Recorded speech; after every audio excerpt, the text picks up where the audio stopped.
गुरुजी, मैंने अपनी मेहनत से बहुत कुछ सीखा है।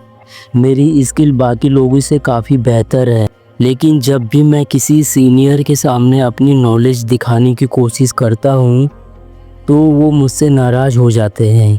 मुझे समझ नहीं आता कि गलती कहाँ हो रही है। बेटा, ये दुनिया टैलेंट से नहीं, ईगो से चलता है।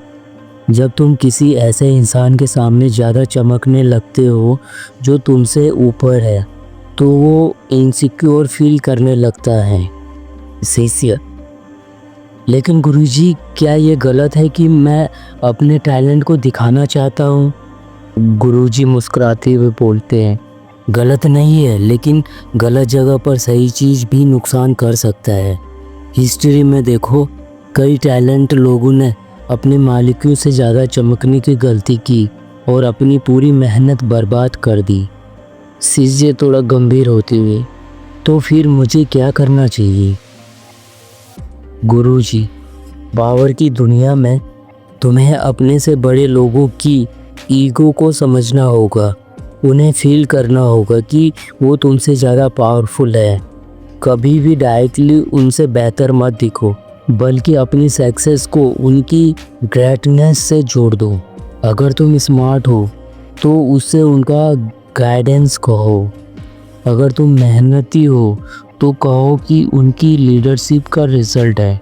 इस तरह से वो तुम्हें अपना कॉम्पिटिटर नहीं बल्कि एसेट समझेगा। शिष्य: मतलब अपनी इंटेलिजेंस को कंट्रोल में रखना पड़ेगा। गुरुजी, बिल्कुल। एक सच्चा विनर वही होता है जो अपने टैलेंट को सही तरीके से यूज करना जानता हो। पावर गेम में तुम्हें अपनी चालें सोच समझकर चलनी होगी। कुछ इम्पोर्टेंट बातें हमेशा याद रखना। पहला, मालिक की इनसिक्योरिटी को समझो। कोई भी पावरफुल इंसान अपने नीचे किसी को खुद से ज़्यादा इंटेलिजेंट को कैपेबल नहीं देख सकता। उनकी ईगो को चोट मत पहुंचाओ। दूसरा, अपनी चमक को कम करना सीखो। हमेशा अपने मालिक की तारीफ करो। उन्हें फील कराओ कि उनकी वजह से तुम बेहतर हो। तीसरा, इनडायरेक्ट तरीके से ग्रो करो। अपनी स्किल्स को छुपाकर धीरे धीरे उन्हें उनके बेनिफिट के रूप में प्रेजेंट करो, ताकि उन्हें लगे कि तुम उनके लिए ही काम कर रहे हो। चौथा, अपना सपोर्ट दिखाओ। बॉस को फील होना चाहिए कि तुम उनके साथ हो, न कि उनके खिलाफ। तभी वो तुम्हें ट्रस्ट करेंगे और तुम्हारी ग्रोथ में रुकावट नहीं डालेंगी। शिष्य पूरी तरह से समझ चुका था। गुरुजी, अब मुझे समझ आ गया। सिर्फ मेहनत और टैलेंट ही काफ़ी है, बल्कि इससे सही तरीके से यूज करना भी आना चाहिए। बिल्कुल, जो इस रूल को समझ जाता है वो कभी अपनी मेहनत और टैलेंट को कभी गलत हाथों में बर्बाद नहीं होने देता।